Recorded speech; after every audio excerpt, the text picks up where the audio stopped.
Buenas noches tengan, estimados licenciados, colegas, compañeros.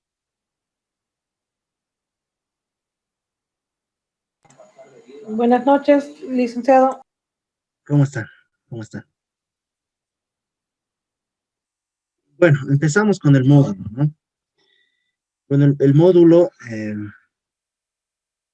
nos ha tocado, que me ha tocado exponer es el tema de los recursos de impugnación, ¿no? Los medios de impugnación en materia tributaria.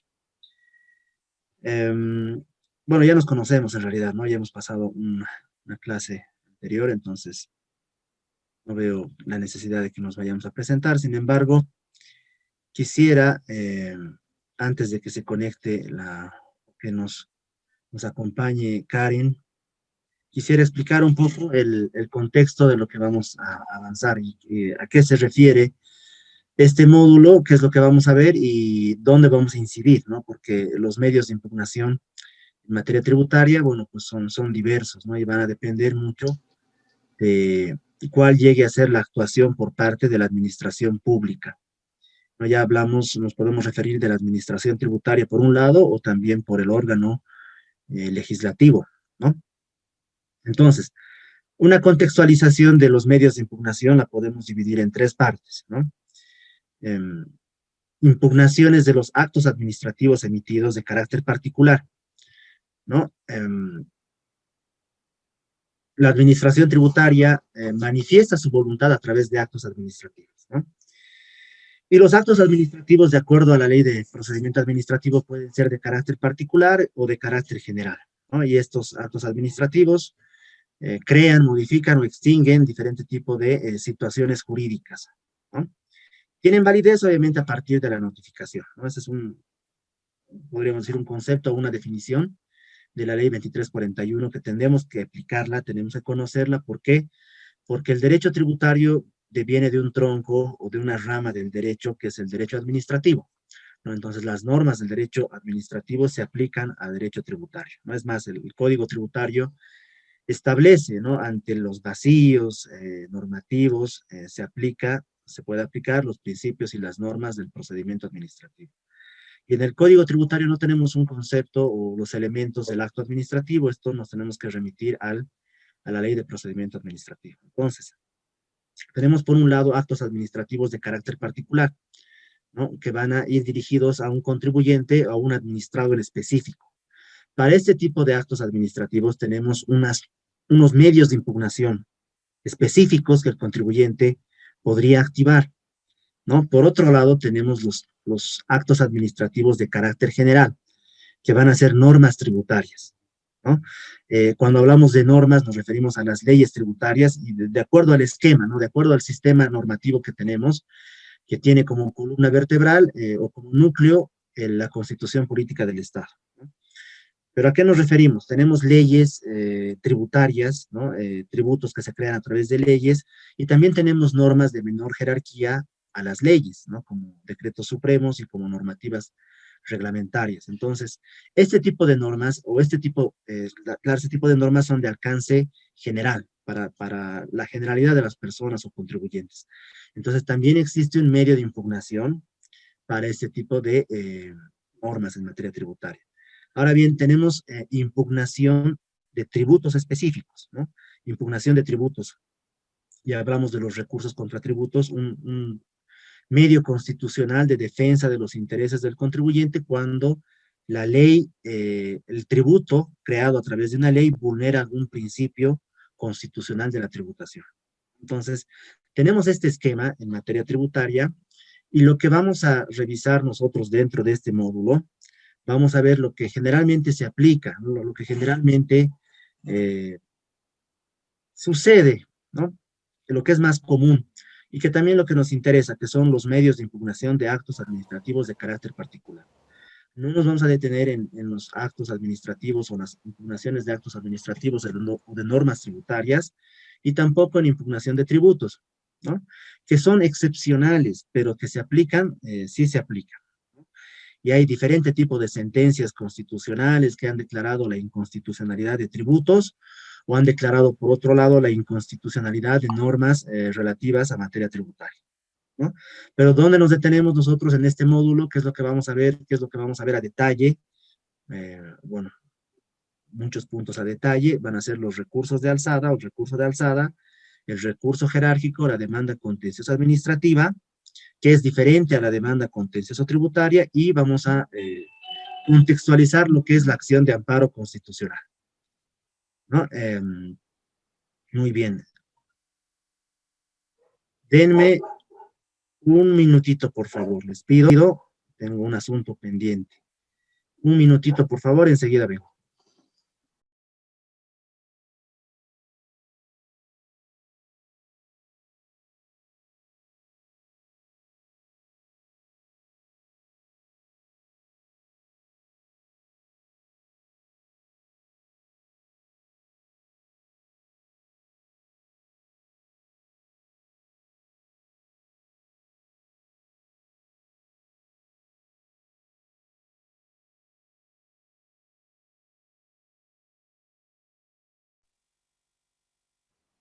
Muy bien, continuamos. Entonces, ya habiendo identificado lo que vamos a avanzar, tal vez si ustedes tienen alguna consulta, algún comentario respecto a las impugnaciones, han escuchado, tal vez alguien tiene alguna experiencia. Tengo entendido que en el curso hay, la mayor parte de los compañeros son de ramas técnicas, ¿no? Contables, auditores, y creo que son pocos abogados, si mal no recuerdo. Entonces, tal vez alguien tiene algún comentario respecto a esto, tal vez quiera ver o que profundicemos o veamos algo en específico respecto a esta unidad.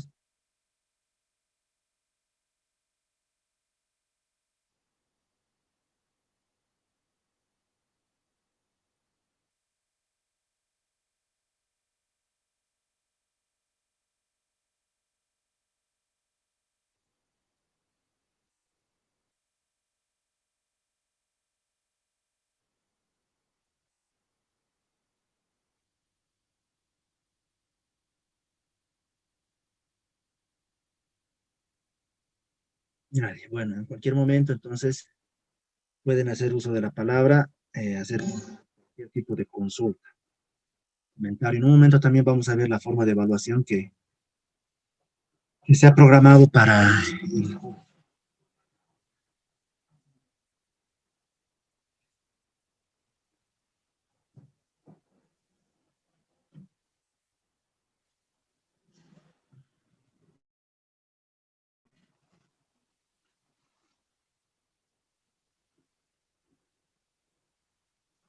Muy bien, veamos. Actos administrativos de carácter particular.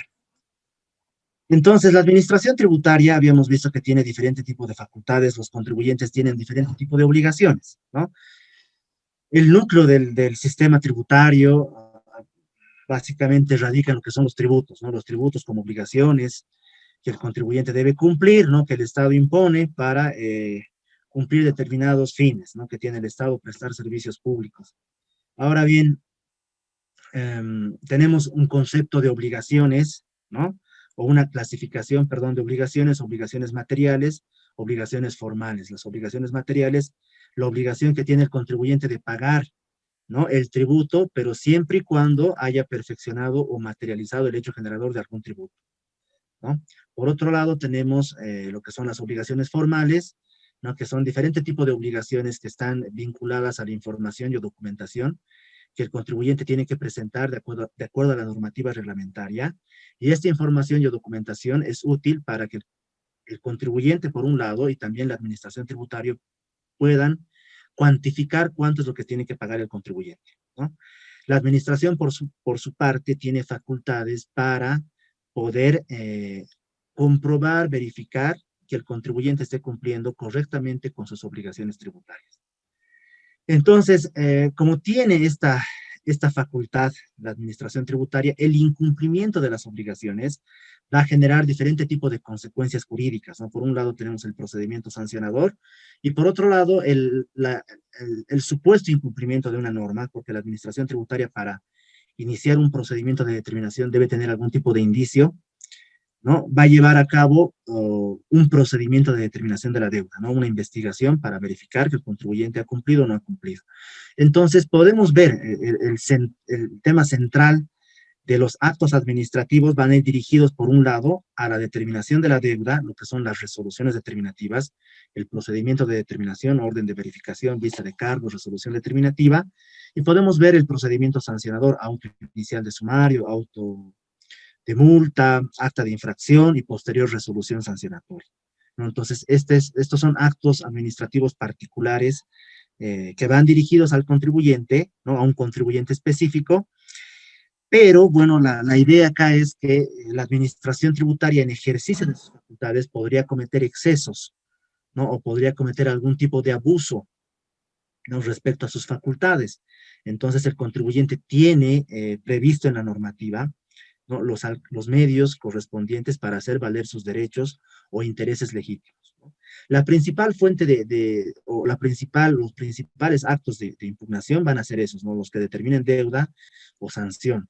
Pero, por otro lado, también existen actos administrativos que de alguna forma van a vulnerar algún interés legítimo del contribuyente. Esto vamos a ir identificando en el punto específico. Pero, por ejemplo, que el contribuyente solicite una rectificatoria de una declaración jurada, entonces que la administración tributaria le rechace, es un acto administrativo de carácter particular, bueno, pues que tiene efectos sobre el contribuyente, y el contribuyente se advierte que esta decisión va en contra de sus intereses, entonces puede activar los mecanismos correspondientes. Lo propio con el rechazo a una acción de repetición, lo propio con el rechazo a una solicitud de prescripción, lo propio con un rechazo a una solicitud, qué sé yo, de compensación, ¿no? De diferente tipo de petición que el contribuyente pueda formular.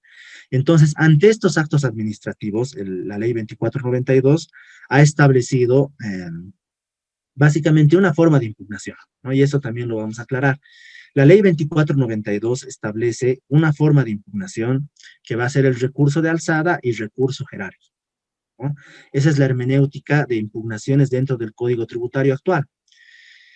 Posterior al recurso de alzada y recurso jerárquico, que se va a tramitar ante la Autoridad de Impugnación Tributaria en sus dos instancias, Autoridad Regional y Autoridad General, bueno, viene lo que es el control judicial, ¿no? Esto también tiene importancia de acuerdo a los principios que rige la actividad administrativa, ¿no? El principio de control judicial, todos los actos administrativos, toda la actividad administrativa puede estar sujeta a control del órgano judicial, ¿no? En la última palabra, ¿quién va a tener la última palabra respecto a la interpretación o aplicación de las normas administrativas? En primer lugar, es la propia administración pública, pero posteriormente va a estar el órgano judicial también en defensa de los intereses del contribuyente y también en defensa de los intereses de la propia administración tributaria, ¿no? ¿Por qué digo que en el Código Tributario solamente tenemos este esquema de impugnaciones, ¿no? Recurso de alzada, jerárquico y demanda contencioso tributaria? Porque no está regulado en el Código Tributario Ley 2492 la demanda contencioso tributaria. Esta forma de impugnación está regulado en la Ley 1340, es decir, en el Código Tributario anterior que fue dejado sin efecto, fue abrogado por la Ley 2492, el Código Tributario actual. La Ley 1340, dentro de su esquema de impugnación, establecía dos medios de impugnación, ¿no? Por un lado, el recurso de revocatoria, ¿no? Y posterior recurso jerárquico, y la demanda contencioso tributaria, ¿no? Pero bueno, ya vamos a explicar cuando ya ingresamos a ver la demanda contencioso tributaria, que a través de una acción de inconstitucionalidad concreta se establece la vigencia de la ley 1340 respecto a la demanda contencioso tributaria. Entonces, ¿qué podríamos resumir o cuál sería la conclusión actual? ¿Está vigente la ley 2492? Sí, ¿no? La ley 2492 del Código Tributario actual ha abrogado lo que es la ley 1340, ¿no? Pero, bueno, pues la ley 1340 continúa, continúa vigente, ¿no? De manera ultraactiva, es el término, respecto a la demanda contencioso tributaria, ¿no? Por eso tenemos actualmente, ¿no? La ley 1340 regula la demanda contenciosa tributaria, sí, y está vigente la ley 1340, la pregunta, ¿no? La respuesta es sí, pero obviamente solamente en la parte que regula el proceso contencioso tributario, ¿no? Pero si se ha abrogado la ley 1340 por la ley 2492 del Código Tributario, ¿por qué está vigente la ley 1340? Bueno, pues este es el carácter o la aplicación de las normas en el tiempo, ¿no? Tenemos la regla de la aplicación de las normas en el tiempo, es la irretroactividad de la ley, ¿no? Las leyes siempre se aplican para hechos futuros, esa es la regla. Las excepciones van a ser la retroactividad, que sabemos que las leyes se pueden aplicar para hechos pasados, en materia tributaria, siempre y cuando beneficien al contribuyente en temas sancionatorios o prescripción, siempre y cuando beneficie, se puede aplicar de manera retroactiva, y la otra excepción va a ser la ultraactividad de la ley, es decir, la ley se aplica para hechos, pese a que fue derogada, se aplica para hechos futuros, ¿no? En este caso, por vacío normativo, ¿no? Es decir, la ley 2492 no tiene este medio de impugnación, entonces, precisamente por esta ausencia de normativa, se continúa aplicando la ley 1340 por una disposición del Tribunal Constitucional. Entonces, tenemos dos vías de impugnación. Para los actos administrativos de carácter particular, tenemos dos vías de impugnación, a elección del contribuyente, ¿no? El contribuyente, dependiendo, qué sé yo, el asesoramiento que tenga o el conocimiento que tenga, ¿no? Va a elegir, por un lado, o bien el recurso de alzada ante la autoridad de impugnación tributaria, que es una autoridad administrativa, que deviene de un mismo tronco, que es el Ministerio de Economía, o puede elegir la demanda contencioso tributaria, que es ante el órgano judicial. Evidentemente, la elección de una vía de impugnación implica la renuncia a la otra vía de impugnación. Bueno, por otro lado tenemos lo que son las acciones de amparo constitucional, que van a ser utilizadas por los contribuyentes o activadas por los contribuyentes y por la propia administración tributaria cuando las decisiones que se emitan, las decisiones finales que se emitan producto de estos medios de impugnación, lleguen a vulnerar algún derecho o alguna garantía constitucional, ¿no? Eso también lo vamos a explicar más adelante. A grosso modo, esto es lo que vamos a ver, todas las características del recurso de alzada jerárquico, demanda contencioso administrativa, tributaria y una parte de la acción de amparo constitucional. Ahora, habíamos dicho, tenemos otras normas, ¿no? Que son tributarias de alcance general, ¿no? Emitidas por la administración tributaria o por el órgano legislativo. Entonces, en contra de estas normas reglamentarias, el Código Tributario regula un medio de impugnación, ¿no? El artículo 130 del Código Tributario regula la impugnación de las normas tributarias, ¿no? Reglamentarias. Vemos el artículo 74 del Código Tributario, o el 64, perdón, a ver, revisemos. El 64 del Código Tributario faculta a la administración tributaria para la emisión de normas administrativas de carácter general a efectos de la aplicación de las normas tributarias, ¿no? Pero también restringe cuáles van a ser las facultades de la administración tributaria a momento de aplicar o emitir las normas. Por ejemplo, no pueden modificar, ampliar o suprimir el alcance de los tributos ni sus elementos constitutivos, ¿no? Porque esto, los elementos de la relación jurídico-tributaria, hecho generador, sujeto pasivo, base imponible, alícuota, perfeccionamiento del hecho generador, principio de territorialidad o fuente, se están reservados para el órgano legislativo, ¿no? Entonces, la administración tributaria está facultada para emitir normas reglamentarias para la aplicación de los tributos, sí, ¿no? Entonces, cuando la administración tributaria, en el ejemplo que vamos a poner, el Servicio de Impuestos Nacionales emite resoluciones normativas de directorio, estas resoluciones normativas de directorio pueden ser sujetos a impugnación, ¿no? Cuando la aduana también emite normativas o resoluciones de directorio, también pueden estar sujetas a impugnación. ¿Quiénes pueden impugnar estas normas? ¿No? El artículo 130 señala, ¿no? Podrán ser impugnadas, ¿no?, estas normas de carácter general en única instancia por asociaciones o entidades representativas o por personas naturales o jurídicas que carezcan de una entidad representativa dentro de los 20 días de publicadas, aplicando el procedimiento que se establece en el presente capítulo, ¿no?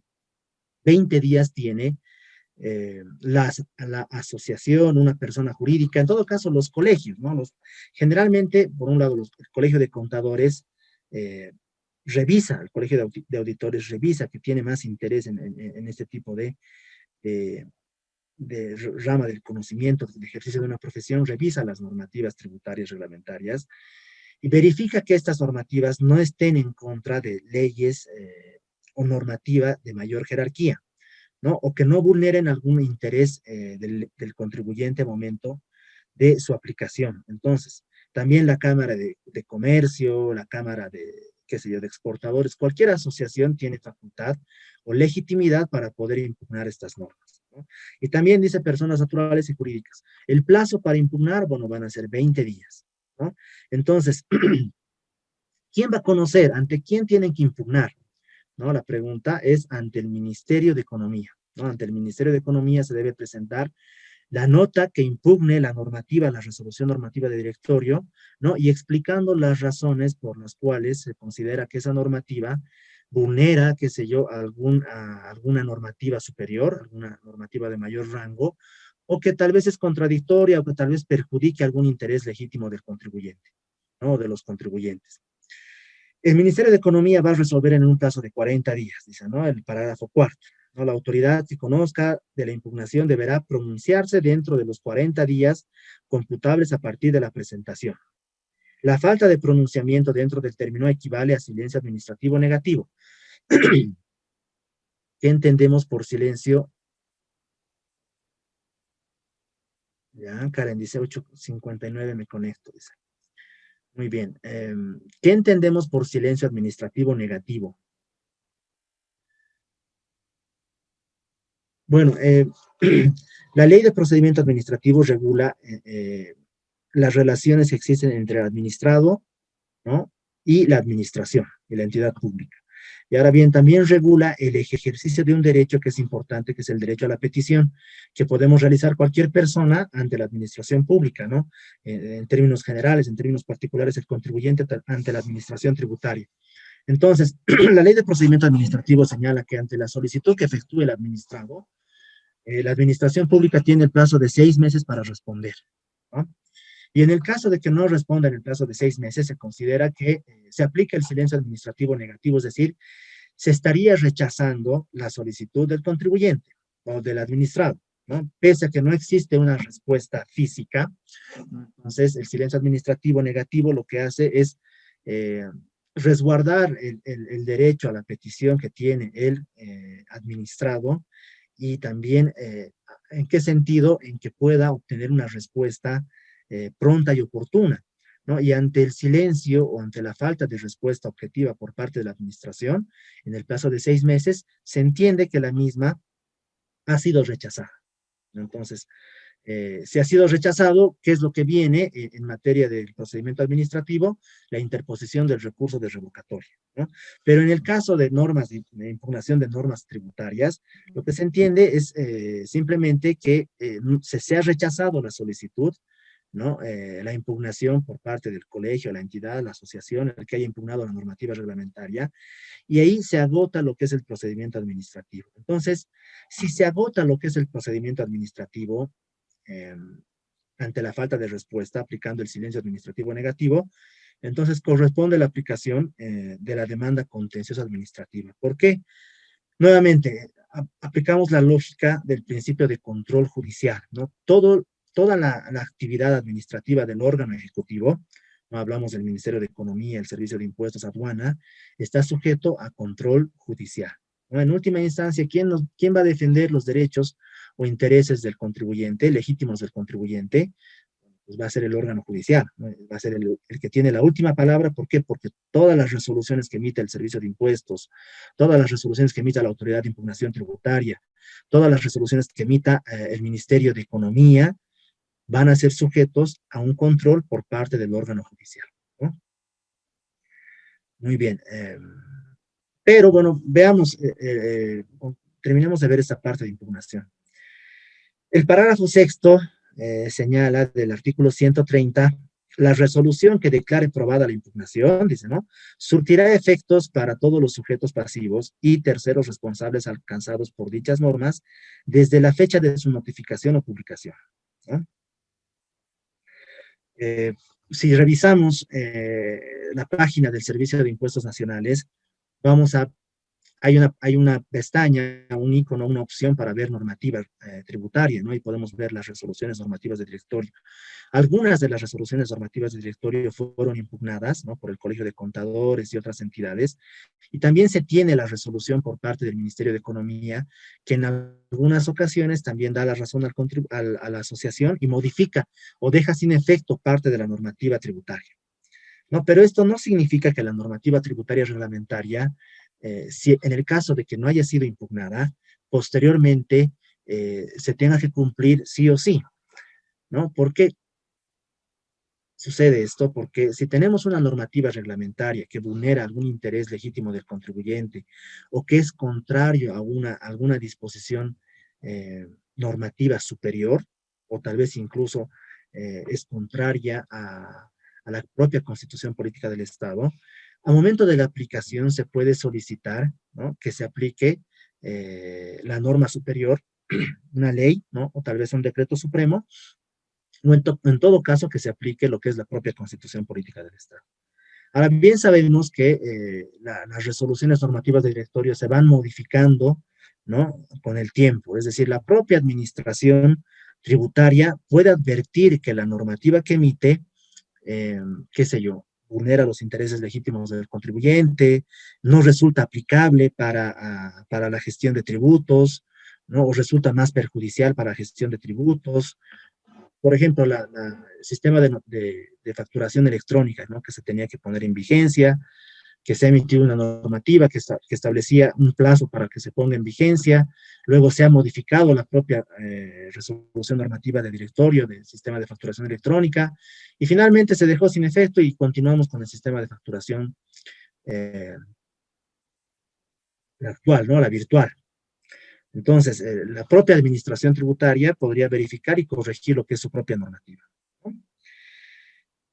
Y por otro lado tenemos ante las normativas, ante las leyes que emitan normas tributarias o que regulen situaciones tributarias, la gestión de aplicación de tributos, ¿no? E incluso las leyes que establezcan tributos, tenemos dos mecanismos de defensa, podríamos decir, constitucionales, que son las acciones de inconstitucionalidad concreta y abstracta, ¿no? ¿Cuál es la diferencia entre las acciones de inconstitucionalidad concreta y abstracta? Bueno, pues la única diferencia va a ser que la concreta se aplica dentro de un procedimiento de impugnación o dentro de un procedimiento administrativo, ¿no? Pónganse que ahora que tenemos vigente, que ya se ha aplicado lo que es la ley o el impuesto a las grandes fortunas, ¿no? Y que varios contribuyentes que se han inscrito, que han revisado su patrimonio, creo que son 80 y tantos contribuyentes, ¿no? En Bolivia tenemos más ricos, qué sé yo, en La Paz, luego está Santa Cruz, y al final está Cochabamba, y muy pocos en otros departamentos. Ya han cumplido con su obligación de declarar y pagar lo que son sus impuestos. Ahora, la administración tributaria o el presidente de impuestos ha señalado que hay contribuyentes que todavía no han declarado, no se han declarado, no se han inscrito, como podríamos decir, que tengan grandes fortunas, ¿no? Y lo que va a hacer es activar sus mecanismos de fiscalización e investigación, ¿no? Va a verificar si efectivamente les corresponde o no les corresponde, qué sé yo, pagar ese impuesto. ¿Qué es lo que va a hacer? Va a iniciar procedimientos de determinación, procedimientos de fiscalización en contra de estos contribuyentes. ¿De acuerdo a qué? De acuerdo a información que va a inteligencia fiscal, ¿no? Ellos van a verificar qué tipo de personas, van a solicitar información, documentación, que sea diferentes entidades, derechos reales, fondo de empresa para ver si tienen acciones o derechos, qué sé yo, ¿no? Entidades financieras para ver si tienen cuentas bancarias. Probablemente vayan a pedir información a organismos internacionales, qué sé yo, qué convenios habrá suscrito Bolivia para poder, que se aplicar ese tributo, y van a empezar a hacer las fiscalizaciones correspondientes, ¿no? Entonces, los contribuyentes que consideren que esta ley o este tributo, o este impuesto a las grandes fortunas vulnera algún interés, algún principio, perdón, algún derecho o alguna garantía constitucional, podrían aplicar lo que es este recurso, ¿no?, de acción de inconstitucionalidad concreta dentro de un proceso. Esa es la única diferencia. La acción de inconstitucionalidad concreta o abstracta va en contra de normativa tributaria, pueden ser leyes, decretos supremos, normativa reglamentaria, que vulneren, ¿no?, o que contradigan lo que son derechos o garantías constitucionales. Es decir, lo que hemos visto, principios constitucionales de la tributación. Concreto tiene que ser dentro de un proceso específico, y abstracto pueden ser, el concreto tiene que ser dentro de un proceso específico, y tiene que activarlo, qué sé yo, puede activarlo el propio contribuyente, o incluso la propia administración tributaria podría activar, qué sé yo, este mecanismo de control de constitucionalidad. Y tenemos el abstracto que la única diferencia es que no se tiene que aplicar dentro de un proceso, pero tiene reservado determinadas personas, ¿no?, para que puedan activar este mecanismo de control. Van a ser quienes: el presidente, el órgano ejecutivo, el órgano legislativo, ¿no? El órgano ejecutivo, el presidente, miembros de la Asamblea Legislativa Plurinacional, ¿no?, del órgano legislativo, pueden ser también los alcaldes, el órgano ejecutivo en sus niveles de gobierno, ¿no?, en resumen, o bien presidente, o bien gobernador, o bien alcaldes, y también los miembros de los órganos legislativos, en este caso, de los 3 niveles de gobierno nuevamente: diputados, senadores, asambleístas departamentales, concejales municipales, ¿no? Entonces, ellos tienen facultad o la legitimación activa para poder interponer este tipo de acciones. Además, el defensor del pueblo. Entonces, existe en la normativa como tal, ¿no?, los mecanismos constitucionales, nuestra estructura tributaria establece los mecanismos que tienen los contribuyentes y las asociaciones, la población en general, para verificar que la normativa que se emita en el ámbito tributario, ¿no?, esté acorde a la Constitución, ¿no?, o esté acorde a la normativa superior, si es una normativa reglamentaria, esté acorde a un decreto supremo o esté acorde a la ley, ¿no? Y por otro lado tenemos la impugnación de tributos, ¿no? Y también es un recurso constitucional, se denomina recursos contra tributos. ¿Cuál es la finalidad de los recursos contra tributos? Bueno, pues tiene por objeto, dice, garantizar que toda disposición legal que cree, modifique o suprima un tributo, impuesto, tasa, patente, derecho o contribución de cualquier clase o naturaleza esté de acuerdo a los principios constitucionales. Y hemos visto también, creo que conmigo hemos visto cuáles son los principios limitadores a la potestad tributaria, ¿no? El principio de capacidad contributiva, el principio de generalidad, el principio de igualdad, el principio de proporcionalidad, no confiscatoriedad. Entonces, todos esos principios tienen una aplicación práctica al momento de la emisión de los tributos que crean, de las leyes que crean tributos, ¿no? Y también existe un mecanismo para poder verificar que estos tributos creados, ¿no?, estén acorde a la Constitución y a estos principios limitadores a la potestad tributaria. Entonces, podemos ver 2 ejemplos respecto a impugnación de las normas tributarias e impugnación de tributos, ¿no? Porque ya no vamos a ver esta parte, ¿no? Como les digo, de estas 2 columnas, no es muy usual, no es muy común, pero de que se puede impugnar, ¿no? Las normas de carácter, normas reglamentarias, tributarias, se pueden impugnar, tenemos los mecanismos correspondientes, se pueden impugnar los tributos, sí se pueden impugnar, ¿no? Pero lo que es común es la impugnación de los actos administrativos de carácter particular. Entonces, veamos 2 ejemplos de estas columnas, de estas 2 columnas, y bueno, pues ya no vamos a ver más adelante. ¿Hasta acá alguien tiene alguna consulta, algún comentario que quiera hacer?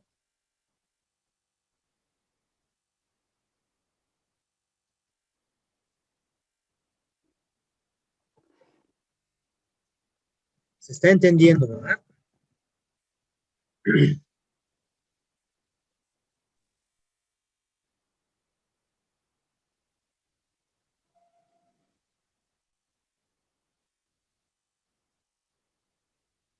Muy bien. A ver, quisiera, por favor, para recordar, los que están presentes, ¿quiénes son abogados?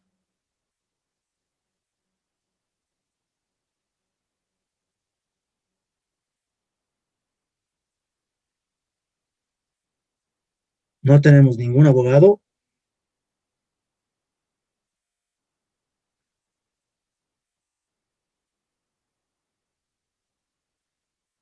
Entonces todos, bueno, yo recordaba que teníamos creo que uno o dos abogados, pero bueno, tal vez era de otro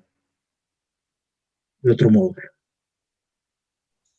Licenciada, buenas noches. Sí, en los primeros módulos habían unos compañeros que dijeron que eran abogados, pero creo que solo estuvieron para el primer módulo, porque los siguientes ya no estaban.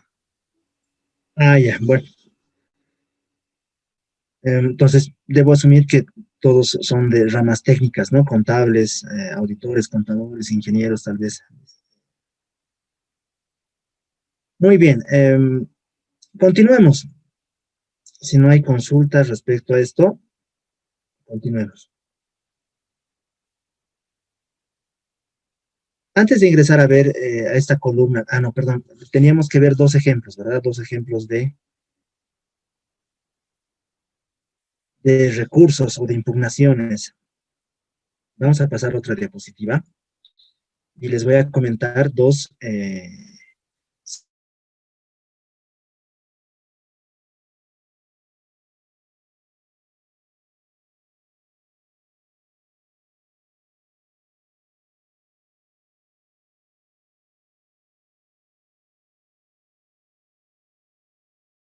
de ordenamiento jurídico, es decir, porque no cumplía con ciertos principios constitucionales, ¿no? A través de una acción de inconstitucionalidad concreta, es decir, dentro de un proceso.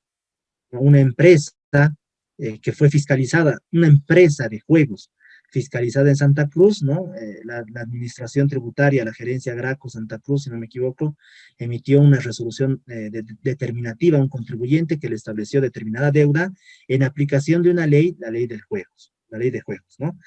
El contribuyente activó esta acción, este mecanismo de control constitucional, la acción de inconstitucionalidad concreta, ¿no? Y verificó que en aplicación de los principios de capacidad contributiva, de igualdad y no confiscatoriedad, declaró inconstitucional la ley del juego.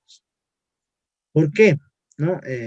Porque el legislador estableció, ¿no?, que el impuesto como tal se perfeccionaba al momento de la percepción del precio por la venta de las fichas, de los tickets, de los boletos, cartones, cupones, ¿no? Es decir, los jugadores iban a la casa de juego y a la casa de juego tenían que cambiar su dinero por fichas, ¿no? O por cupones, qué sé yo, para poder acceder a los juegos. En ese momento se perfeccionaba, a criterio de esta ley, se perfeccionaba el hecho generador del tributo y también hacía la obligación de emitir factura, ¿no? Entonces, ingresaban, cambiaban su dinero por fichas, emitían factura, ¿no? Y para esta ley, el perfeccionamiento del hecho generador se realizaba en ese momento, ¿no? En la percepción de la venta, ¿no? Pero la realidad es diferente. ¿Por qué? Porque los jugadores podrían ganar, podrían perder. Y si ganaban premios, qué sé yo, dinero, fichas y demás, tenían que volver a la caja y cambiar sus cupones, sus fichas por dinero, ¿no? Entonces, esta ley no preveía esa situación de la devolución o el cambio de las fichas, ¿no? Entonces, el Tribunal Constitucional advirtió que esta ley vulneraba los principios constitucionales limitadores a la potestad tributaria de capacidad contributiva, ¿no?, que establece que el que tiene más, el que demuestra que tiene la obligación de aportar, ¿no? El principio de igualdad, que se debe aplicar a los tributos a la generalidad de las personas, y no confiscatoriedad, ¿no? Por los siguientes extremos. Respecto al perfeccionamiento del hecho generador, del hecho imponible, no existía un procedimiento para que regule la devolución de las fichas, ¿no? Entonces existía una omisión legislativa. No estaba establecido la regulación en el caso de la devolución de las fichas o en el caso de que el jugador gane, ¿no? Respecto a la base imponible del impuesto, este se aplicaba sobre el ingreso bruto, no sobre el ingreso neto. Es decir, porque no consideraba los gastos y los costos, y nuevamente la devolución de las fichas, o en el caso de que el jugador gane, ¿no? Y también la alícuota del 30% se aplicaba sobre el ingreso bruto. Es decir, todos estos extremos, la falta de una regulación correcta respecto a la situación del jugador, es decir, a la situación de la empresa como tal, representaba vulneración de estos derechos, capacidad contributiva, igualdad y no confiscatoriedad. Entonces, ¿qué decidió el Tribunal Constitucional a través de esa sentencia constitucional? Bueno, pues declarar inconstitucional la ley de juegos, ¿no? Hasta que se modifique y se cumpla con estos criterios y se respete y se resguarde lo que son los principios limitadores a la potestad tributaria, ¿no? Por un lado. Ahora tenemos otro ejemplo, la sentencia constitucional 087-2017, que deviene de un recurso contra tributos, ¿no? Y bueno, pues se pone en duda, ¿no? Lo que es la ley municipal autonómica 171 de la ciudad, emitida por el gobierno autónomo de la ciudad de La Paz, ¿no? Entonces, ¿cuál es la hermenéutica, la situación de este problema? Bueno, pues tenemos una ley.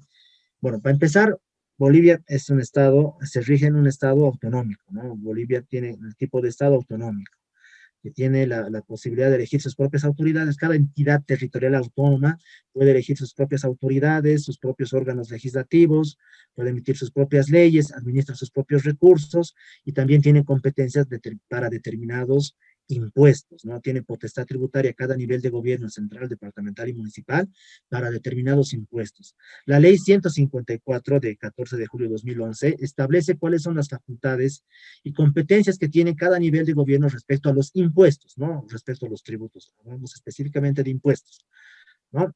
Y bueno, pues señala, ¿no? Que para la creación de un impuesto de cada nivel de gobierno, primero se debe cumplir con ciertos requisitos, con dos requisitos, ¿no? El primero, que esta ley que vaya a crear un tributo, un impuesto, cumpla con los principios constitucionales de tributación.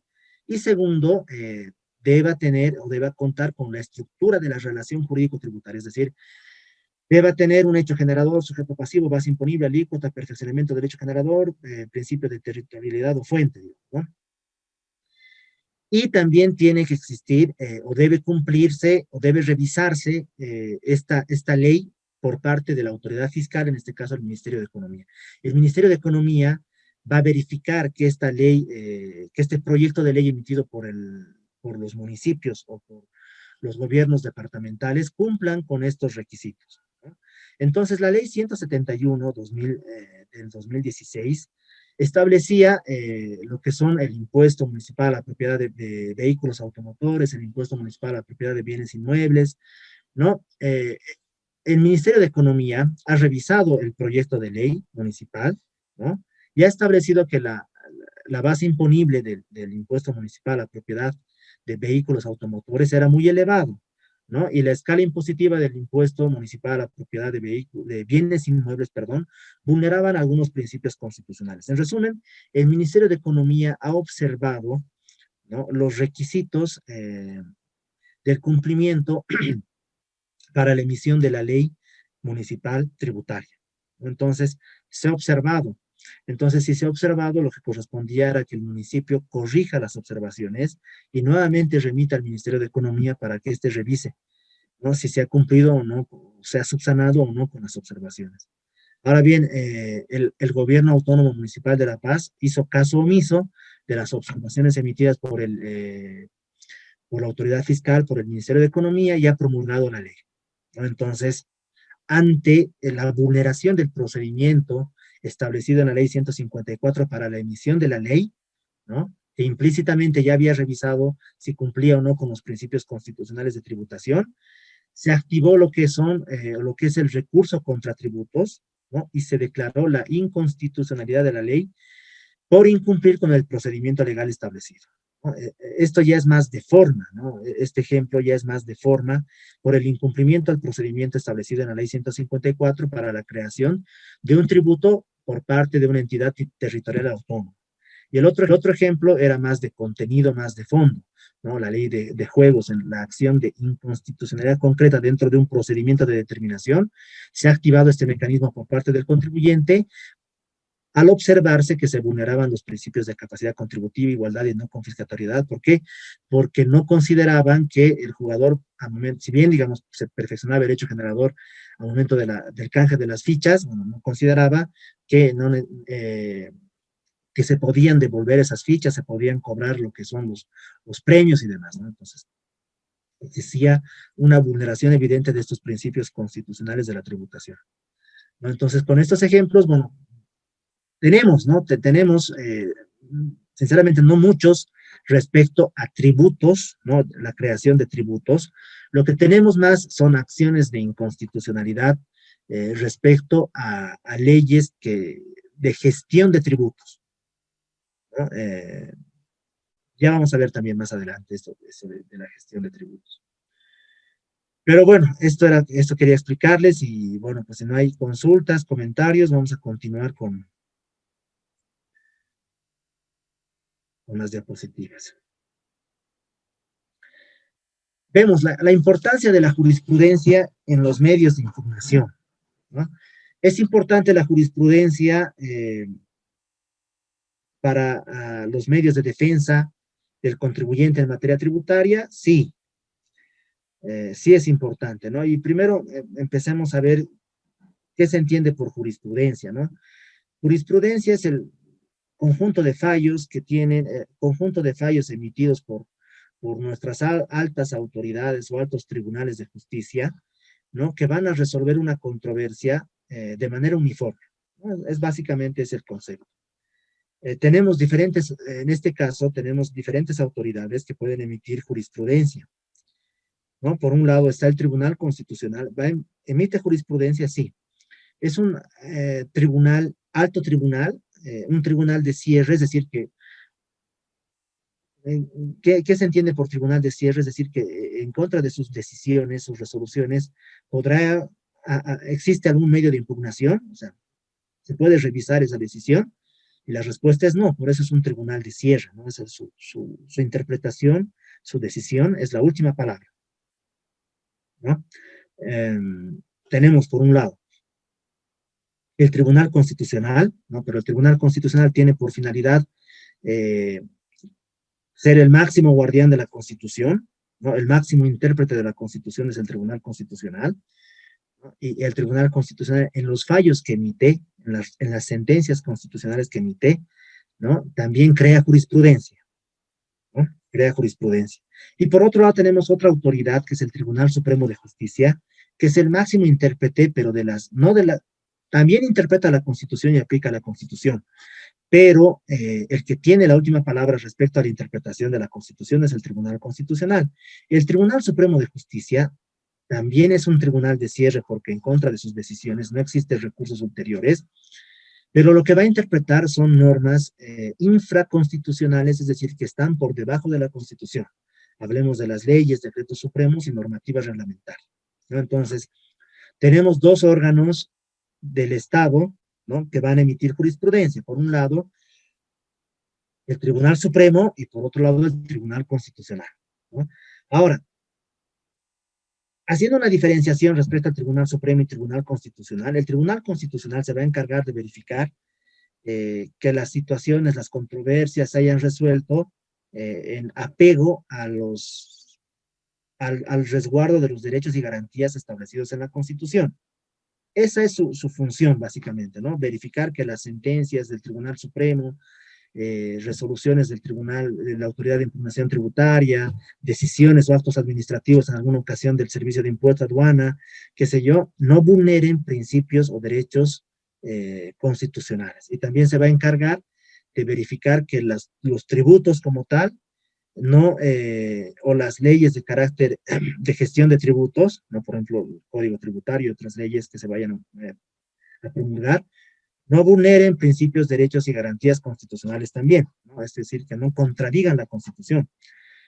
Por eso el Tribunal Constitucional no va a verificar, por ejemplo, situaciones como cuáles son los requisitos de la apropiación del crédito fiscal de las facturas, ¿no?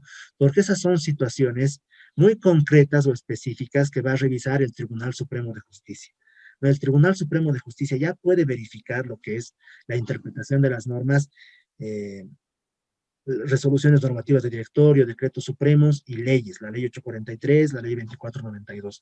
Y el Tribunal Supremo de Justicia va a verificar si, por ejemplo, digamos, en una controversia, si vale o no vale, qué sé yo, el reparo por si es válido o no es válido el reparo emitido por la administración tributaria, las observaciones, ¿no? Cuáles son los requisitos para la apropiación del crédito fiscal, si es correcto que la administración tributaria exija el cumplimiento de esos requisitos, ¿no?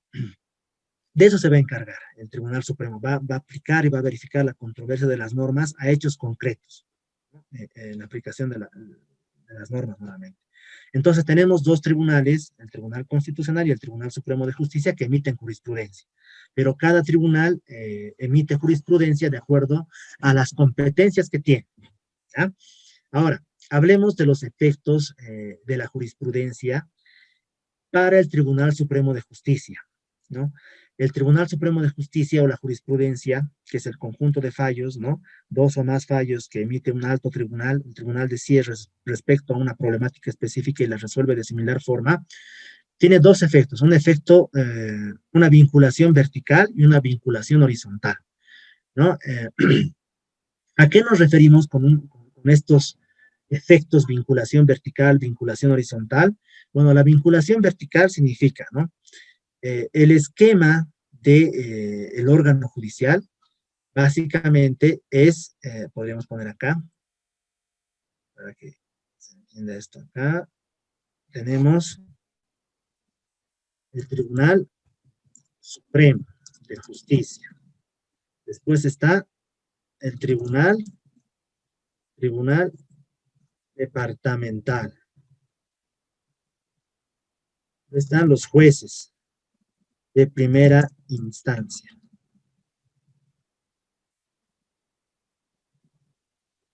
Este es básicamente el esquema de una impugnación en sede judicial, ¿no? 3. Acá. El Tribunal Supremo de Justicia emite autos supremos, ¿no?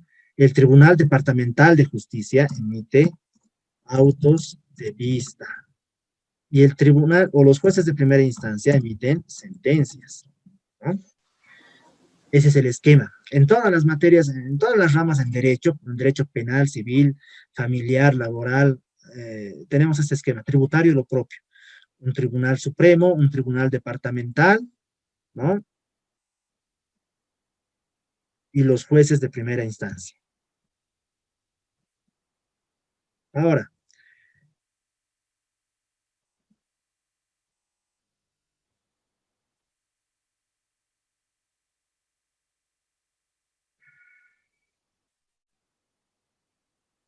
¿cuándo nace la controversia entre un contribuyente y el Estado? ¿No?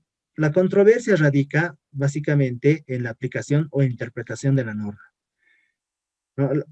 Para interpretar la norma, bueno, pues tenemos dos intérpretes, ¿no? Diferente tipo de intérpretes. Por un lado está la administración tributaria que interpreta la norma en función a la competencia que tiene y también en función a los intereses que tiene que va a hacer recaudar, ¿no? Y el contribuyente también tiene una forma de interpretación de la norma, que podría ser, obviamente, en función a los beneficios que tiene o a los intereses legítimos que tiene el contribuyente, ¿no? Que va a ser disminuir su carga tributaria, ¿no? Pagar lo menos posible, no evadir, ¿no? Aunque obviamente muchos contribuyentes evaden, pero lo que hace es simplemente darle una interpretación a la norma, ¿no? Y producto de aquello, ya podría ser de la evasión o de la elusión fiscal, la administración tributaria establece procedimientos de determinación, qué sé yo, sus facultades, y existe controversia respecto a la interpretación de la norma.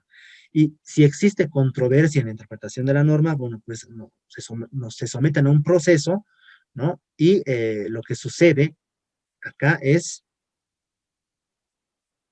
que se va a revisar a través de diferentes autoridades en función jerárquica, ¿no? ¿Quién va a revisar primero? Van a ser los jueces de primera instancia, van a emitir una sentencia, ¿no? Esta sentencia está sujeto a revisión por parte del producto de una apelación de un reclamo, está sujeto a revisión por parte del tribunal departamental que va a emitir autos de vista. Y este auto de vista todavía está sujeto a una revisión mayor, ¿no? Por el Tribunal Supremo de Justicia a través de autos supremos, ¿no? Ahora, estamos viendo jueces de primera instancia, tribunales, jueces de segunda instancia también se denominan, ¿no? Y finalmente el Tribunal Supremo de Justicia. ¿Quién tiene la última palabra respecto a la interpretación de la norma en una controversia específica? Va a ser el Tribunal Supremo de Justicia, ¿no? Ahora, si el Tribunal Supremo de Justicia emite un auto supremo, ¿no? probablemente esa controversia se vaya a repetir, o esa situación como tal se vaya a repetir en el tiempo. Generalmente, la mayor parte de las controversias que tiene el contribuyente con el Estado se repiten, ¿no? Depuración de crédito fiscal, gastos deducibles, gastos no deducibles, qué sé yo. Se repiten en el tiempo, ¿no? Entonces, el Tribunal Supremo ya ha tomado conocimiento de un hecho similar varias veces, entonces ha ido emitiendo, autos supremos y ha conformado jurisprudencia, ¿no? Es decir, ha emitido un criterio respecto a un tema específico y lo ha resuelto de similar forma, ¿no? Esa es la jurisprudencia. Entonces, la vinculación vertical, que implica que el tribunal departamental tiene la obligación de conocer cuál ha sido la jurisprudencia emitida por el Tribunal Supremo de Justicia y aplicarla. Y lo propio, los jueces de primera instancia tienen la obligación de conocer los autos supremos, ¿no?, emitidos por el Tribunal Supremo de Justicia y también aplicarlos. A eso nos referimos con vinculación vertical. Las autoridades de menor jerarquía tienen la obligación de cumplir o de conocer los fallos emitidos por el máximo tribunal, ¿no? Ahora, cuando hablamos de vinculación horizontal, pues esto es también de la siguiente forma. El Tribunal Supremo de Justicia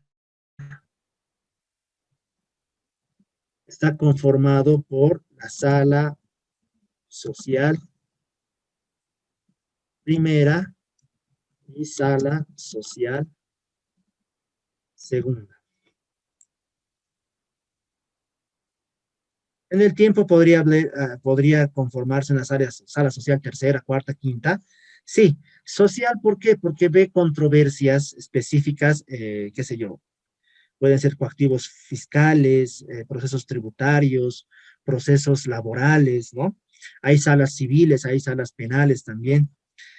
Entonces, tenemos en el Tribunal Supremo de Justicia, sala social primera, sala social segunda. Entonces, cuando hablamos de vinculación horizontal, se refiere los fallos o los autos supremos que emite la sala social primera deben ser de conocimiento de la sala social segunda y viceversa. Es decir, la sala social primera no puede tener un criterio diferente, ¿no?, a la sala social segunda respecto a una situación similar, ¿no?, cuando hablamos de jurisprudencia.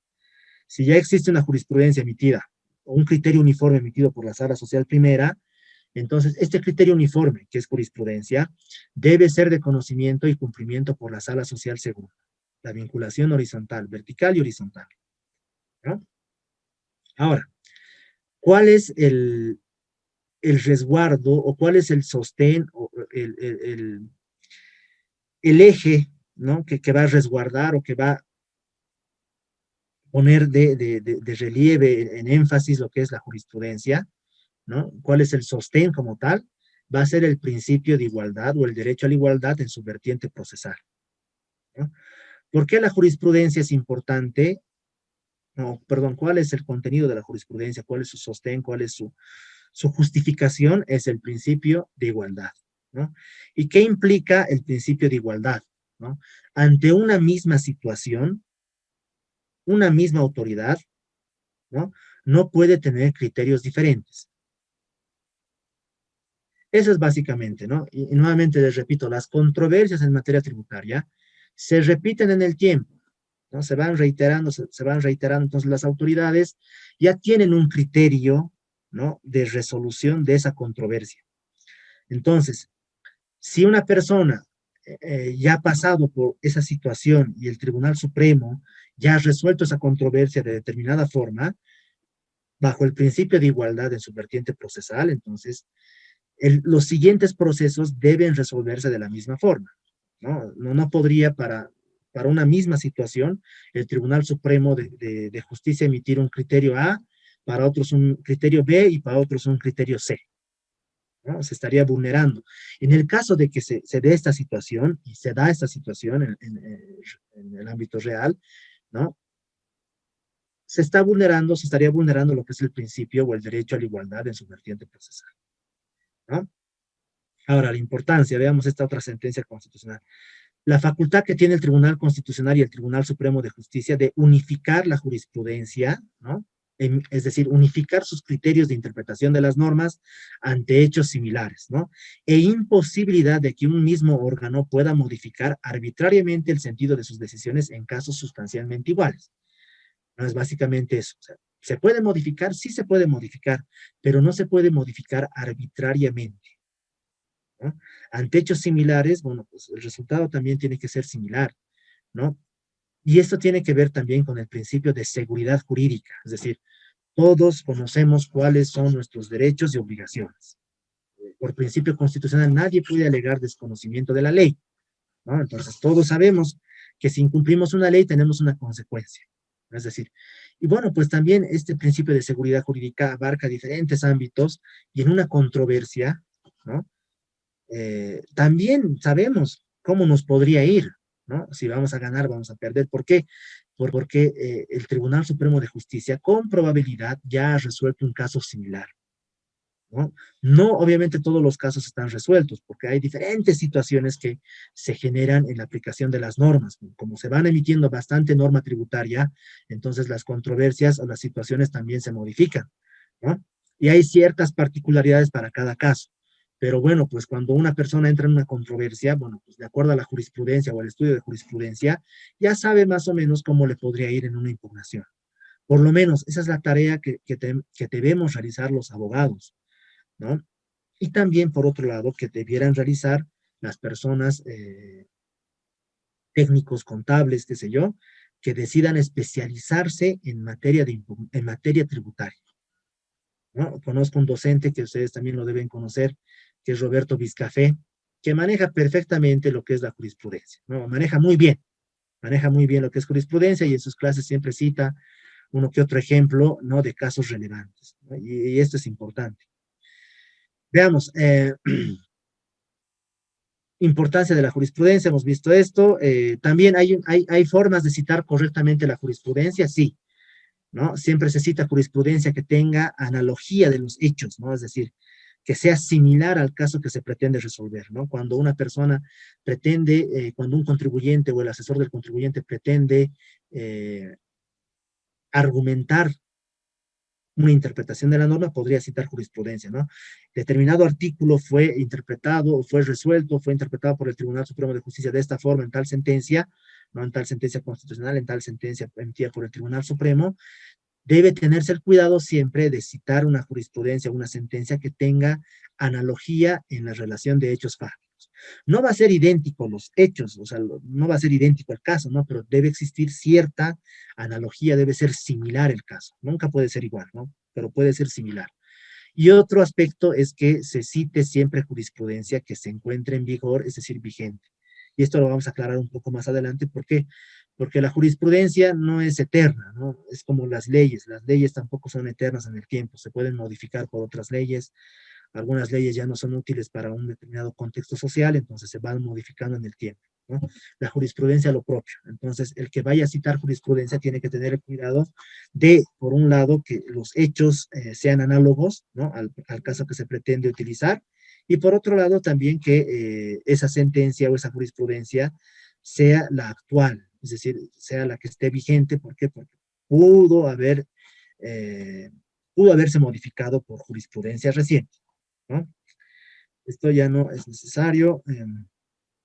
Hasta acá. ¿Tiene alguien alguna consulta, algún comentario antes de continuar?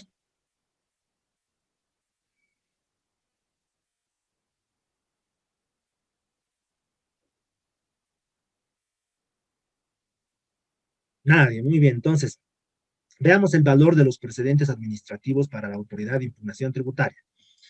Hemos visto jurisprudencia. ¿Quiénes emiten jurisprudencia? El Tribunal Supremo de Justicia y el Tribunal Constitucional, cada uno en sus competencias específicas, ¿no? La autoridad de impugnación tributaria que va a resolver controversias tributarias no emite jurisprudencia, lo que emite son precedentes administrativos, ¿no? Que es diferente. Ahora, ¿qué dice la propia autoridad de impugnación tributaria respecto a los fallos que emiten, ¿no? Las resoluciones de recurso jerárquico, es decir, su última decisión, ¿no? no se constituyen en precedentes administrativos que tengan el carácter vinculante y de aplicación obligatoria para casos análogos por parte de la Autoridad Regional de Impugnación Tributaria, por considerarse como un criterio orientador para la resolución de casos similares. Además, que no son inmutables en el tiempo, dice, ¿no? Eh, podríamos discutir esta forma de resolver de la Autoridad de Impugnación Tributaria, ¿no? Obviamente los precedentes administrativos, la jurisprudencia, no es vinculante. No es decir, que sea de cumplimiento obligatorio, a eso nos referimos con vinculante. La jurisprudencia no es vinculante. La jurisprudencia del Tribunal Supremo de Justicia no es vinculante. La jurisprudencia del Tribunal Constitucional sí es vinculante, ¿no? Los precedentes administrativos que emite la Autoridad de Impugnación Tributaria, ¿no? en sus dos instancias, autoridad regional y autoridad general, ¿no? Los fallos que emite o las resoluciones que emite la autoridad general no son vinculantes si estamos de acuerdo. Son de aplicación obligatoria para casos análogos. De aplicación obligatoria tampoco podríamos decir que son obligatorios que se deba cumplir, ¿no? Dice, se consideran como criterios orientadores para resolver casos similares. Sí, en realidad es eso, pero no podríamos dejar de lado que la autoridad de impugnación tributaria, la autoridad general, no podría aplicar o resolver controversias de manera diferente ante hechos análogos, ¿no? Entonces, este criterio emitido por la autoridad, en 2014, o sea, bueno, se ha ido repitiendo en el tiempo, ¿no? Pero no es del todo cierto, ¿no? Porque si pudiéramos señalar, o estaríamos de acuerdo con este criterio, entonces la Autoridad General de Impugnación Tributaria, ante hechos similares, podría fallar de una forma, de forma A, forma B, forma C, ¿no? Esto genera inseguridad jurídica, ¿no? Entonces, este criterio en realidad no llega a ser correcto por los conceptos que hemos visto y básicamente por resguardo del derecho a la igualdad, ¿no? ¿Qué dice del 2018 esta resolución de recurso jerárquico respecto a el valor de los precedentes judiciales, es decir, de la jurisprudencia emitida por el Tribunal Supremo de Justicia? En cuanto a la cita de las sentencias tal, ¿no? Cabe señalar, corresponde señalar que según el artículo 5 del Código Tributario, los fallos emitidos por el Tribunal Supremo de Justicia no se consideran fuente del derecho tributario. En ese sentido, no corresponde su aplicación al presente caso, ni amerita mayor pronunciamiento al respecto. Es decir, cuando estamos en un procedimiento de impugnación en sede administrativa, recurso de alzada, recurso jerárquico, el contribuyente podría citar, o la propia administración tributaria podría citar, jurisprudencia del Tribunal Supremo de Justicia como criterio orientador de las normas, ¿no? Porque recordemos, ¿quién es el máximo intérprete de la normativa tributaria? Es el Tribunal Supremo de Justicia, no es la Autoridad de Impugnación Tributaria, ¿no? Entonces, básicamente, se citaría por eso, como un criterio orientador. Pero la Autoridad de Impugnación Tributaria señala, bueno, las sentencias que emite el Tribunal Supremo no son fuentes del derecho, entonces no corresponde que las considere. Y esto sí me parece un error por parte del tribunal, por parte de la Autoridad de Impugnación Tributaria. ¿Por qué? Porque para empezar, las decisiones que emite la Autoridad de Impugnación Tributaria están sujetos a control judicial, es decir, ¿quién tiene la última palabra respecto a esa resolución? Va a ser el Tribunal Supremo de Justicia a través de una demanda contencioso administrativa, ¿no? Por un lado.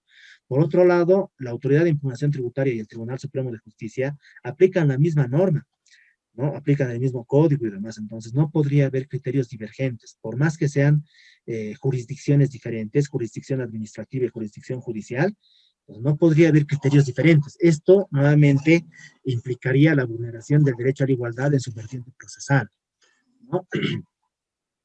Y por otro lado, cuando una persona, cuando un contribuyente, cuando la administración tributaria cita jurisprudencia para argumentar mejor su interpretación, no lo hace como un criterio de fuente del derecho, ¿no? Porque efectivamente sabemos de dónde provienen las normas del derecho tributario.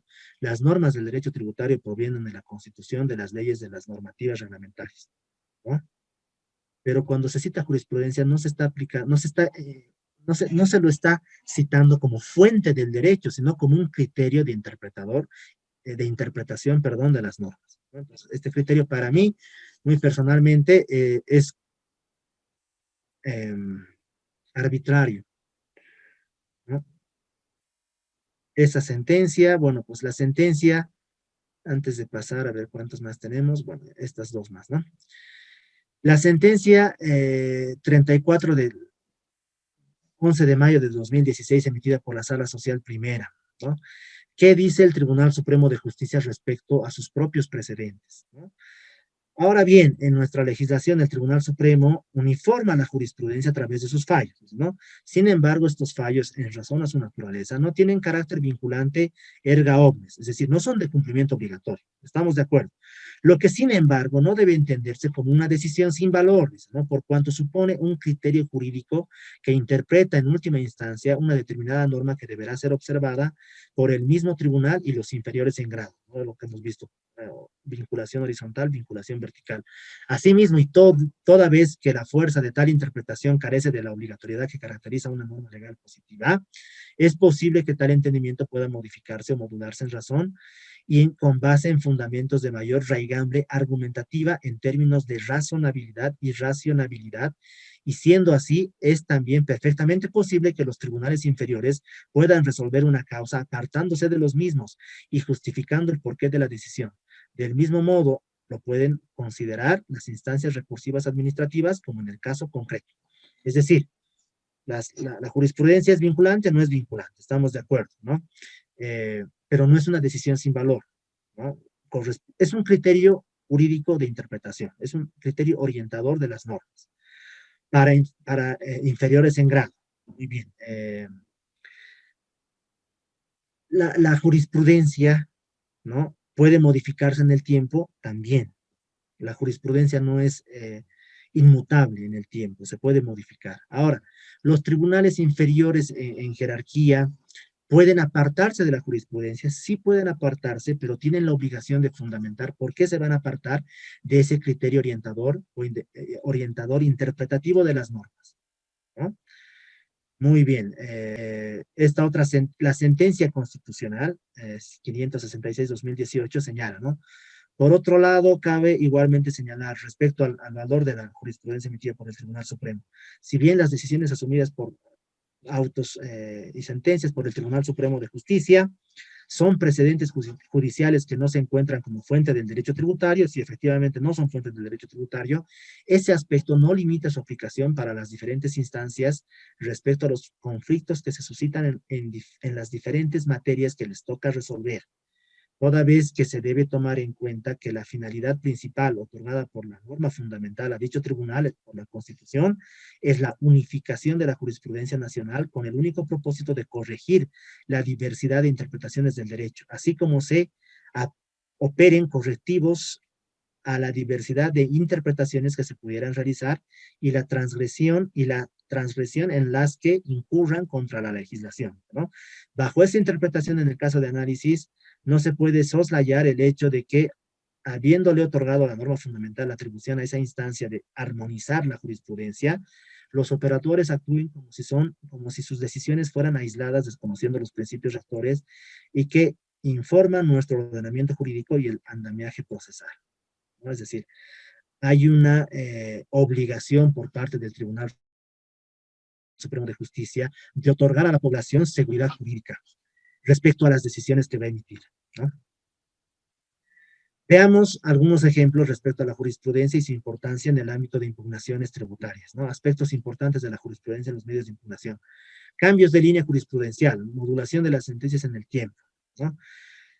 Las sentencias, hemos dicho, la jurisprudencia no es eterna, no es inmutable en el tiempo. Cuando una sentencia es contraria o contradice otra sentencia, se debe aplicar el principio del estándar más alto de la jurisprudencia constitucional. Es decir, puede haber sentencias que sean contradictorias o jurisprudencia que sea contradictoria. ¿Cuál corresponde aplicar? Corresponde aplicar la que de mejor manera interprete los principios, derechos y garantías constitucionales, o la que sea más beneficiosa o la que sea concuerde mejor con la constitución política del Estado, la que sea más garantista, ¿no? A eso se refiere. Cuando hay dos sentencias que sean contradictorias entre sí, bueno, pues se aplica la que sea más garantista.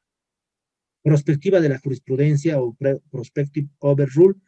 El cambio de un precedente vinculante es aplicable a partir de la publicación del nuevo razonamiento asumido, es decir, Sí, efectivamente, los criterios de interpretación de las normas pueden modificarse, pero ¿desde cuándo se aplica la modificación de un criterio interpretativo? Bueno, pues desde la emisión, desde la notificación o desde el conocimiento de esa sentencia, ¿no?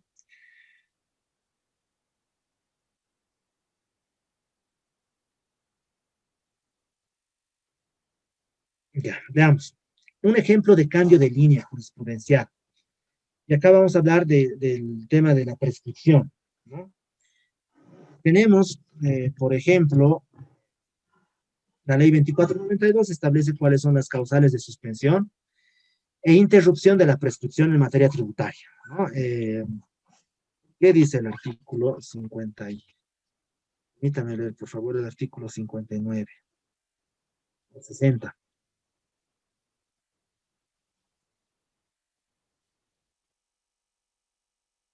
61, 62. El curso de la prescripción se suspende con, parágrafo primero, la notificación de inicio de fiscalización individualizada en el contribuyente. Esta suspensión se inicia con la fecha de la notificación respectiva y se extiende por 6 meses, ¿no? Entonces, ¿cuál es la pregunta acá? ¿Cuál es la duda? ¿Qué suspende el cómputo de la prescripción? ¿La orden de fiscalización o la orden de verificación? ¿No? Ya conocemos también cuál es la diferencia. No es lo mismo orden de verificación que orden de fiscalización. La diferencia radica en el alcance, ¿no? De la investigación que se va a realizar, ¿no? Entonces, un primer criterio de interpretación de las normas por parte del Tribunal Supremo de Justicia señalado, ¿no? En base a una interpretación amplia, genérica, en aplicación del principio de analogía, la orden de verificación revierte los mismos efectos suspensivos del cómputo de la prescripción que una orden de fiscalización, ya que son procedimientos que tienen la misma finalidad, es decir, la orden de fiscalización, la orden de verificación tiene los mismos efectos suspensivos, perdón, del cómputo de la prescripción que la orden de fiscalización. Muy bien, ese es un criterio de la gestión 2017. La gestión 2017 también se cambia, ¿no? Este criterio de interpretación de las normas. Acá, a ver, veamos quién emite esto, ¿no? La sala, el 27 de marzo de 2017, por la sala social primera. Y este criterio, el 518, es emitido en julio por la sala plena. Bueno, esto ya no vamos a hacer la diferencia entre sala plena, sala plena son todos los magistrados del Tribunal Supremo. Y la sala primera son 2 magistrados, ¿no? 3 magistrados se pone. Ahora, ¿qué dice esta sentencia? Cambia de línea, ¿no? Es decir, modifica la interpretación anterior y señala, considerando que los alcances de una orden de verificación y fiscalización son diferentes, dice, no corresponde otorgar por analogía los mismos efectos suspensivos del cómputo de la prescripción de la orden de fiscalización a la orden de verificación, ya que no existe vacío normativo para realizar una interpretación extensiva o por analogía. Además que las causales de suspensión del cómputo de la prescripción solo pueden ser establecidas por ley. Es decir, primero, el Tribunal Supremo, en su sala social primera, señalaba, la orden de verificación y fiscalización suspenden el cómputo de la prescripción. Pero acá dicen, ¿no? Como son diferentes, solamente la fiscalización, la orden de fiscalización suspende el cómputo de la prescripción, ¿no? Entonces, veamos cómo el Tribunal Supremo realiza este tipo de interpretaciones, ¿no? Otro ejemplo de protección al derecho a la igualdad en su vertiente procesal, ¿no? Precedentes. Cesión de derechos grabados por el IVA e IT, ¿no? El auto supremo 220 de 10 de mayo 2016 señalaba. Este es de la televisación de la televisación del Mundial de Fútbol, ¿no? Que señalaba que debe entenderse que el IVA se aplicará además a todo otro contrato de prestación, constituyéndose esta en prestación de en un deber jurídico que en este caso es el deber de dar, de donde resulta que la prestación de la Federación Boliviana de Fútbol respecto al contrato de cesión de derechos de 2029, sí, del 22 de agosto, sí está alcanzado por el IVA, ¿no? La cesión de derechos de televisación del Mundial de Fútbol es un hecho generador del IVA, ¿no? De acuerdo a este auto supremo, el 220, sí es un hecho generador del IVA, ¿no? La cesión de derechos de televisación del Mundial de Fútbol. Sin embargo, tenemos otros fallos del Tribunal Supremo, autos supremos 339 del 2016, 601 2016, 240 2016, que señala la cesión de derechos de televisación no es igual a la prestación de un servicio. Entonces, como no es igual a la prestación de un servicio, no está dentro del alcance o no es un hecho generador del IVA, entonces no se le puede establecer un reparo al contribuyente por este concepto. Solamente está alcanzado por el IT, ¿no? La cesión de derechos está grabado por el IVA y el IT, este es un criterio.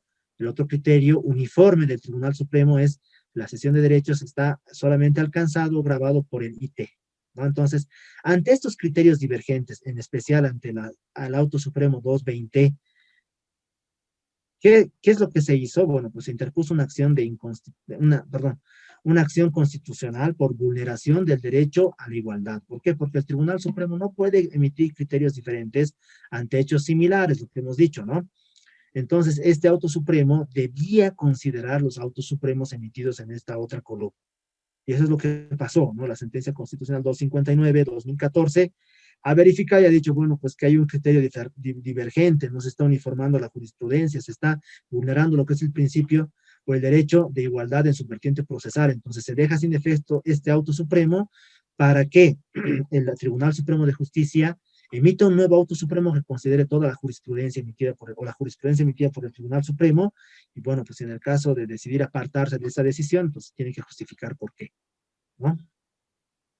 Por otro lado, y para terminar ya, ejemplo de protección al derecho a la igualdad en su vertiente procesal. Tenemos dos criterios también diferentes.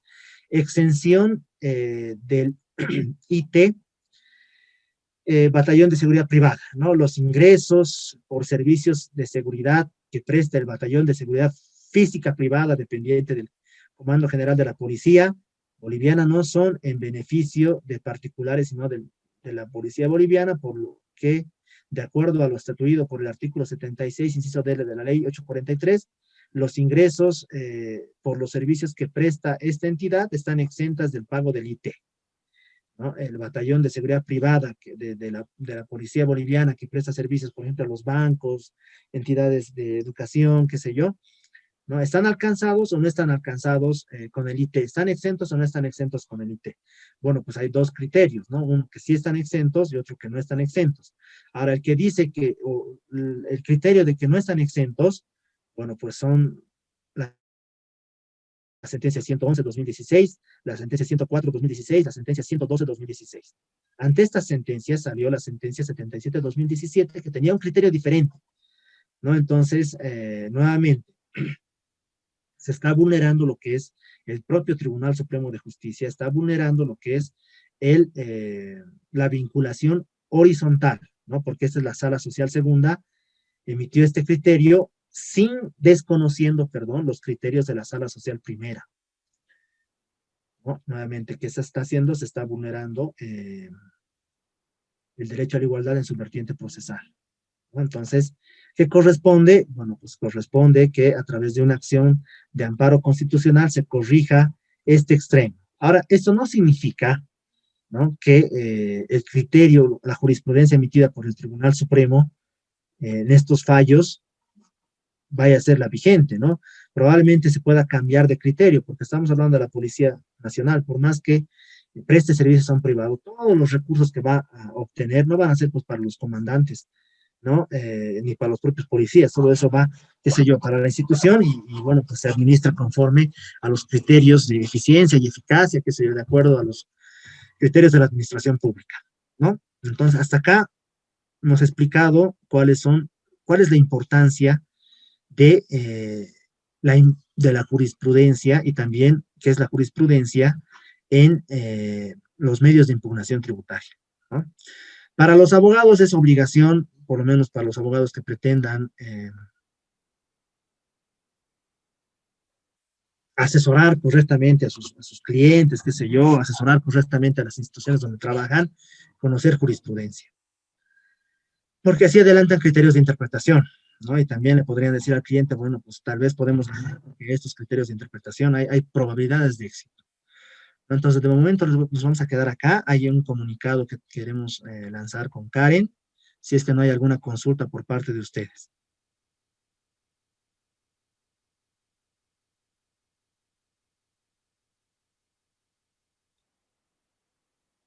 ¿no? Muy bien. Doctor, ¿cómo está? Buenas noches. Buenas noches a todos los participantes. Bueno, quería comentarles respecto al módulo que tenemos el día de hoy, que iniciamos el día de hoy, que es el módulo 11, procedimientos de impugnación y recursos constitucionales. Comentarles que el cronograma está en la plataforma acerca de los foros y acerca del, bueno, del trabajo final, ¿no? Con las ponderaciones. Por favor, les quería pedir, el docente tiene algo importante de trabajo que hacer el día miércoles, y no sé si podríamos ver la forma de pasar clases lunes, martes y viernes. Quisiera saber si algún estudiante tiene algún problema, si nos puede decir ahora.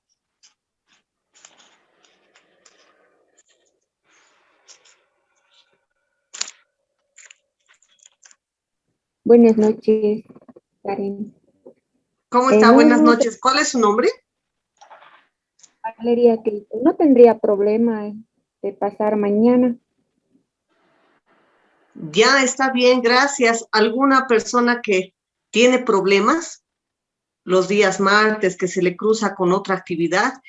Simplemente es por este módulo, ya que el módulo 3, que es Introducción a la Contabilidad Tributaria, lo colocamos al final del diplomado, ya que era importante que vean otros impuestos, ¿no? Entonces, hemos decidido el módulo de contabilidad, Introducción a la Contabilidad Tributaria, va a ser el último módulo. Es decir, que aparte de este módulo 11, nos falta el módulo 12 y el módulo 3. Entonces, simplemente sería por este módulo que pasaríamos clases lunes, martes y viernes en el mismo horario. Entonces, en el tema de los foros, igual estaría habilitado de martes a domingo. Tenemos un control de lectura que está programado para mañana, ¿no, licenciado? ¿Control de lectura? Sí, en el cronograma hay un control de lectura que dice martes 6 de abril. Tal vez lo podríamos cambiar para el día viernes. ¿Le parece, doctor? Sí, no, hay que cambiar el control para un día posterior. Para el día viernes, entonces. Podría ser viernes. Doctor, una consulta. ¿Será que nos puede explicar? Tenemos un material que está en la plataforma, ¿y de qué constaría el control de lectura? Ya. El control de lectura es en función a los artículos, algunos artículos del Código Tributario, ¿no? Entonces, permítame, yo les voy a poner en un mensaje en la plataforma qué artículos del Código Tributario tienen que leer, ¿no? Y es básicamente, les voy a decir, 196. Doctor, si gusta, al finalizar la clase, usted me envía de qué consta el control de lectura y yo lo coloco en el grupo de WhatsApp. Ya. Incluso lo voy a incluir al doctor Álvarez en el grupo de WhatsApp por si le quieren hacer alguna consulta. ¿Está de acuerdo, doctor? Sí, no hay ningún problema.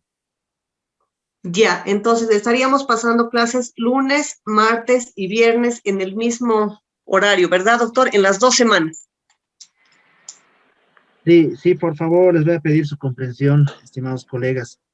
Se me ha presentado un choque de horarios justo con otra actividad que tengo, entonces es un poco complicado para mí poder cumplir con el horario que se ha establecido por la fundación, entonces apelaba a su comprensión para que podamos modificar los horarios de los miércoles a los martes.